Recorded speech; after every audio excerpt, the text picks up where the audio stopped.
they change. I was 21 and living on 8th Avenue in Manhattan. It's between 28th and 29th Street, right next to the Rent by the Hour motel, where there were some very, very nice hookers there. I got to see them every night. They were very friendly, they were very sweet, always saying, "Hey baby, how you doing?" I'm like, "Oh, fine, darling, yourself?" It was great because I was safe, because they were going to protect me from anyone else. Their Johns were going to protect me because they didn't want any trouble with the police. And it was great. We had a wonderful little friendship going. Christmas, 1991. My roommate, Michael, was going to head on down to Florida to visit his family in Gainesville. I was going to go to Brooklyn and spend Christmas with my family, and then go visit my friend Brian in the hospital. I said, what the heck? Let me go do a little shopping in the West Village, see what other little items I could find as gifts for my family. So I wandered around, couldn't find anything particular that I really liked. But I said, let's go look and see. So I'm walking back along 14th Street between 6th and 7th Avenues. I came upon one of the many, many Christmas tree sellers that litter Manhattan during December. I mean, they're like roaches. They're everywhere. They pop up. They're selling 5 trees. They're selling 10 trees. They're selling 20 trees. You can't go. It's like running a gauntlet. But as I'm walking past, and as I said, I never lost my love for some of the ornaments. I walked past, and the smell of pine just washed over me.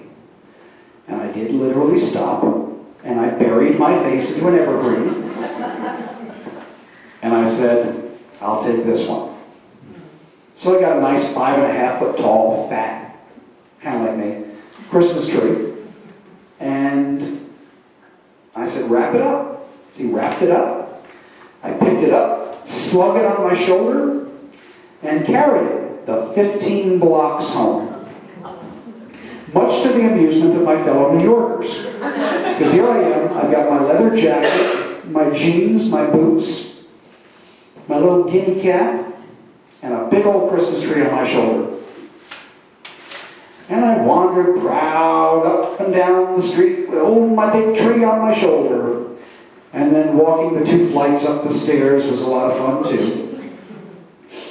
But I got to the apartment, set the tree down in the kitchen, pulled out my 1 bag of Christmas lights and ornaments, decorated up the tree, and then just proceeded to decorate up my apartment. Well, at least my bedroom and the dining room. I left my roommate's bedroom alone because I didn't want to have any trouble whatsoever before he left. But he left, and I was there. And I decided, I'm going to get myself another Christmas present. I bought myself a bottle of cognac. Yes, I did. As my own little Christmas gift to myself. So come Christmas Eve, I was wrapping the last of the presents for my brothers and my mom, and I was drinking the entire bottle of cognac. I don't advise that. If you've ever done it, you don't want to repeat it, and you'll know the reasons why. But I drank that whole bottle of cognac as I sat and listened to Nat King Cole and every other wonderful Christmas song you can imagine. I turned on the radio to one of those 24/7 Christmases with limited or no commercial interruption.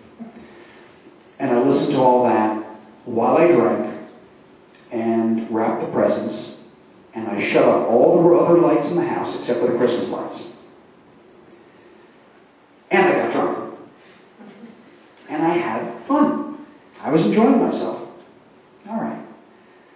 In my altered perception state, I wondered, what would it be like to sleep under the Christmas tree? So, it seemed like a good idea at the time. So I staggered to my bedroom, picked up a pillow, grabbed a blanket, somehow eased the pillow underneath the tree, then eased myself onto that pillow and pulled the comforter up over on top of me. And I laid there, looking at all the lights twinkling above my head, looking at the little ornaments around, just hovering like little constellations. And I wondered what it felt like to be a present. And here I was, my own little present under the tree for me. And I fell asleep. I woke up probably somewhere about 2 o'clock in the morning. And I did not have a clue where I was. I thought I was outside. Because I'm laying on my back, I'm looking up at the stars, and I'm noticing the stars are twinkling a lot. And they're different colors. And it took me a few moments to realize that I'm under the tree. And I could smell the evergreen all throughout my nose. And I could see the presence around me, and I could see the lights. And I felt totally calm and at peace. And that was the thing. I did not feel upset. I did not feel drunk. In fact, I felt totally sober. Sober, awake, aware, and totally at peace. Comfortable. I was neither angry nor upset. I felt good about where I was, right here, right now. I would not advise anyone to repeat that same performance. I don't know if I could guarantee the results, but at that moment, I was well aware that I was fine. I could hear the Christmas music playing softly in the background. There was not a noise from the street. None of my hookers made a noise. There was not a sound of a car horn on 8th Avenue in Manhattan, if you can believe it. Nothing. No noise whatsoever. Just the sound of the music, the sound of my own heart beating, the smell of the evergreen, the twinkle of the lights, and a moment of comfort and peace. With that, I fell back asleep. I woke up around 6:30, 7 o'clock in the morning, hungover, feeling like something had crawled in my mouth and died. I was tired. I felt like I'd slept on the floor, which of course I had. And said, oh my God, I gotta get up, I gotta get ready, I gotta go see my family. And as I'm jumping in the shower and cleaning myself off and trying to scrape whatever had died on my tongue off my tongue, I remembered how it felt to have woken up at 2 o'clock in the morning under the tree. And I felt good. I felt okay. So I said, all right, you know what, let's run with this. I spent Christmas with my family, with my mom and my brothers. We had a fun Christmas together. We had a good time. It was good. I can't complain. The food was good. Everyone enjoyed their presents. I enjoyed what I got. We kind of laughed and joked and carried on for a while, and then I had to leave early. As I said, I was visiting my friend Brian in the hospital. Now, my family was a little upset because I was leaving early, but I explained this is going to be Brian's last Christmas, and sadly it was, and I wanted to spend it with him. I got to the hospital in Manhattan, and Brian was there, obviously. His family had come earlier in the day and spent Christmas morning with him, and then they went off to visit the other relatives they had to do. And I spent my time with Brian. And we laughed. And we recounted all of the horrible, wonderful things we did running around New York in the 1980s. We joked. We had a good time. And he fell asleep with me holding his hand.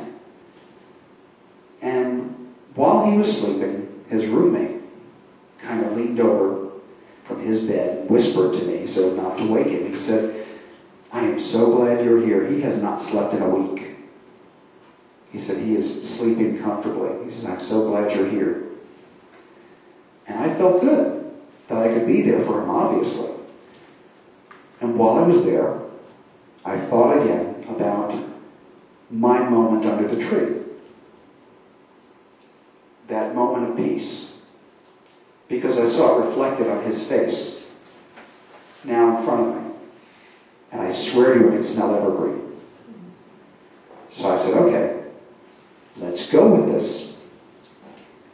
I held his hand. He slept. He rested. About an hour later, he woke up. So I was still there. Now, it was long since past time when I was supposed to leave. He's like, hey, Tommy, go. That's okay. I'm sleeping. I'm fine. So I kissed him goodbye, wished him well, said, I'll see you soon, and left.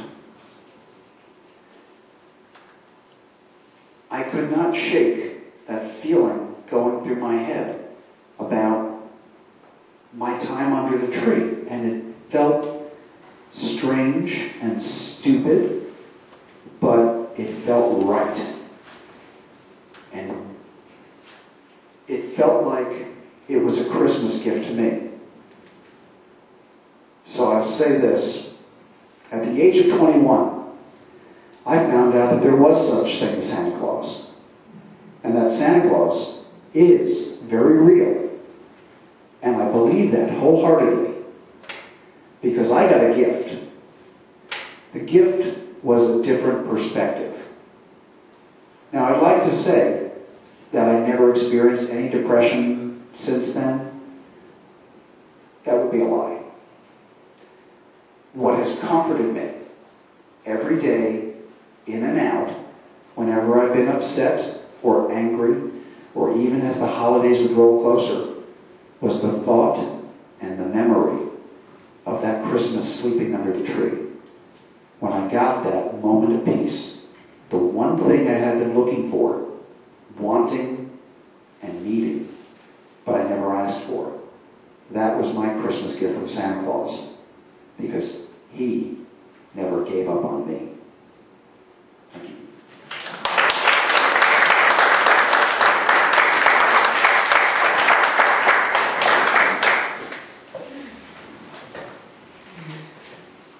Here's a poem called, Did You Ever Think? Did you ever think you'd take life one day at a time? When you were young and learning the abstract from sublime. A patience learned through empathy, compassion learned through hope. Useful tools you'll come to find when learning how to cope. When finding disappointment, when trying not to grieve, with lovers coming in your life who all too quickly leave. Trusting few completely, confiding in just one, then standing bound in silence and watching as they run. Scarred throughout your soul, angry, then enraged. Companions who once knew you are now otherwise engaged. Trying hard to keep your faith when knowing you are damned. Asking God to make things right, then trying to demand. A lesson long in coming, the one you would ignore. Ask forgiveness for yourself and open heaven's door. Remember lessons long since lost. Forgive those who did harm. Absolve yourself in the same way. Let anger turn to calm. Accept that you are worthy. On that you can depend. Dare to open up your heart and learn to trust again.